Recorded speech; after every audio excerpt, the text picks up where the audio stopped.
Her zaman animasyonların veya çizgi filmlerin arkasında farklı bir hikaye vardır. Bunu bilmek bizlere hem farklı bir bakış açısı kazandırdığı gibi hem de o izlediğimiz animasyon veya filme daha başka bir zevkle izlememize neden olur. İşte bu animasyonlardan biri Karlar Ülkesi. Oldukça güzel bir hikayesi olsa da arka planı yine oldukça derin göndermeler ve hiç bilmediğimiz hikayeleri saklamakta. Bu yüzden ben de sizlere bunu masalcı dede farkıyla sunmaya çalışacağım. Ancak videoya başlamadan önce bu emeğimin karşılığı olarak videoyu beğenerek veya yorumlarda fikirlerinizi belirterek bana destek olabilirsiniz. Aynı zamanda Twitch yayınlarımıza gelerek animeler izleyebilir, sohbet edebilir ve oyunlar oynayabiliriz. Discord sunucumuza da gelmeyi unutma. Ben Masalcı Dede. Videoma ve kanalıma hoş geldin.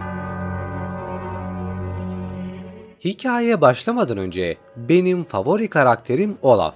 Benim Olaf'ı sevme sebebim tatlı bir karakter olmasının yanında Elsa ve Anna ile olan sorunların ve zıtlığın arasında köprü görevi görmesi. Çünkü Olaf saflığı, sevgiyi ve hoşgörüyü temsil eder. Bunun nedeni de Elsa ve Anna arasında olan sorunlarda bile birbirlerine olan sevgisini temsil etmesidir. Çünkü Anna donduğunda Elsa ile olan gerçek sevgisi onu kurtarmıştır. Bu animasyonda tek gerçek sevgi Elsa ve Anna arasında geçmektedir. Bu ayrıntıyı bilmek önemli çünkü bunun gibi çok daha başka ayrıntılar var. Bu arada sizlerin de favori karakterlerinizi nedenleriyle beraber yorumlara yazarak bizleri bilgilendirebilirsiniz. Olaya dönecek olursak aslında Karlar Ülkesi'nde Elsa iyi bir karakter değildi. Olayın aslı çok daha karanlık olmasının yanında bu izleyiciler tarafından sevilmeyeceği için değiştirildi. Elsa şeytani derecede kötü olarak tasarlanmıştı. Bunun nedeni İskandinav mitolojisine dayanmasıydı.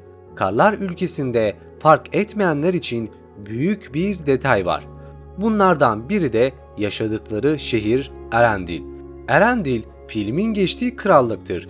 Eski İskandinav dilinde Eren kartal anlamına gelir. Delle de vadi anlamına gelir. Yani bu nedenle de Kartallar Vadisi olarak tercüme edilebilir. Anlayacağınız yaşadıkları ülke Kartallar Vadisi olarak telaffuz edilmektedir. Birleşik Krallık'ta pek çok yer adı eski İskandinav dilinden türetilmiştir. Erendil ile bağlantıları bu isimle sadece bitmemekte. Bunun daha da ayrıntıları var. Ana kalenin kendisi Çita Kilisesi'nin taş versiyonu gibi gözükmektedir. Bu çarpıcı ahşap kiliseler İskandinavya'da 11. veya 12. yüzyıllarda resmi olarak Hristiyan olduğunu ortaya çıkarmaktadır.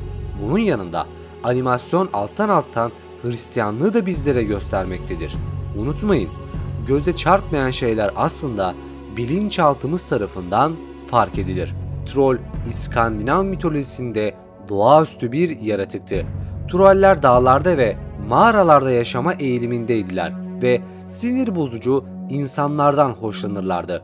Bu insana örneklerden biri de Kristoff'tur. Kristoff, çevre tarafından olumlu görülmeyen dışlanmış bir insandır. Filmin bir senaryosunda özel birkaç sahne var. Bu hem İskandinavya'da hem de Birleşik Krallık'ta Viking yerleşimcileri tarafından kullanılan runik bir alfabedir. Disney bu senaryonun çevirisini sağlayan bir runik uzmanı olan Dr. Johnson'ın hizmetinden yararlanmıştır. Tercüme edildiğinde de rünler donmuş lanetin nasıl ortaya çıktığını ve onu bitirmenin yolunun gerçek aşk olduğunu anlatır. Cenaze sahnesinde Elsa ve Anna'nın ebeveynlerinin cenazesinde İskandinav cenaze geleneğine çok açık bir gönderme bulunmaktadır. İki kraliyet ailesinin mezarları semboller ve rünlerle oyulmuş devasa taşlarla işaretlenmiştir. Bunlar denizde ölen kral ve kraliçe olarak tercüme edilir. Bu taşları Norveç ve İsveç kralı Kral Harald Bluetooth'un ebeveynlerinin mezar taşını içeren Danimarka'daki Jelling'de bulunan taşlarla karşılaştırabilirsiniz.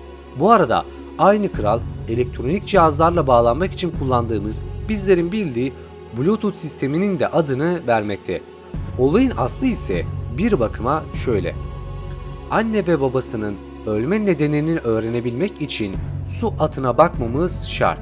Görkemli bir su atı ruhunun yalnızca birkaç görüntüsünü görmüş olsak da bu yaratığın ilhamının doğrudan Alman ve Norveç hikayelerinden alındığını bilmekteyiz. Frozen yani Karlar Ülkesi 2'de karşımıza çıkmış olan bu at ruhu tarih boyunca pek çok isimle anıldı. Ancak Norveç'te genellikle Nok olarak kabul edilir. Bu ruhani varlık kadınları ve çocukları suya çekmek için büyülü şarkılar çalan erkek su ruhlarıydı. Yönetmene göre ruh bireylerin su kütlesini geçmesine yardımcı olmak için orada. Yani kısacası bir anahtar. Ancak bunu kişinin iyi kalpli olduğunu ve dürüst bir yaşam sürdüğünü hissederse yapar. Yoksa ruh onları boğar.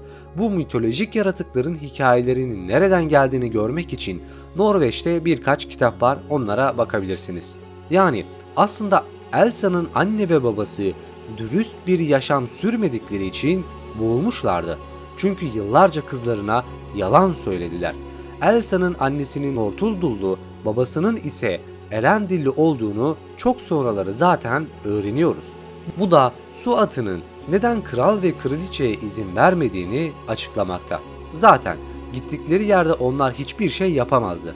Çünkü hakikati tek çözebilecek olan şey Elsa değil Anna'ydı. Elsa sadece aradaki köprü olmuştur. Olaya baktığımızda Nortuldullular doğayı temsil eder.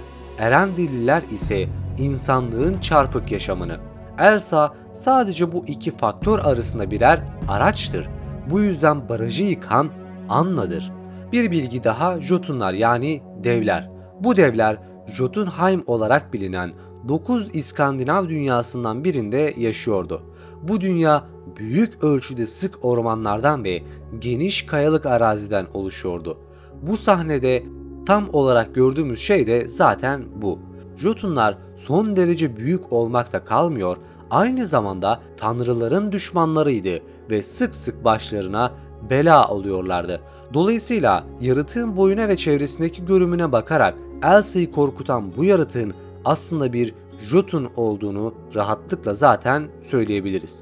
Olayı toparlamak gerekirse Karlar Ülkesi böyle tatlış bir hikaye barındırsa da derini çok daha güzeldir. Sizi sıkmamak için daha da uzatmayacağım ancak bu hikaye bir İskandinav hikayesidir. Her ne kadar Vikinglerin barbarlığını bilsek de unutmayın ki Vikinglerin tarihini sadece düşmanları tarafından yazıldığı için biliyoruz. Belki de gerçekler bu Karlar Ülkesi'ndeki göründüğü gibi değil, çok daha başkadır. Bunu bilemeyiz. Eğer buraya kadar izlediysen videoyu beğenmişsin demektir. Kanalıma abone olabilir, videoyu beğenebilir ve yorumlarda fikirlerinizi belirtebilirsiniz. Bir sonraki videoda görüşmek dileğiyle. Kendinize iyi bakın, hoşça kalın.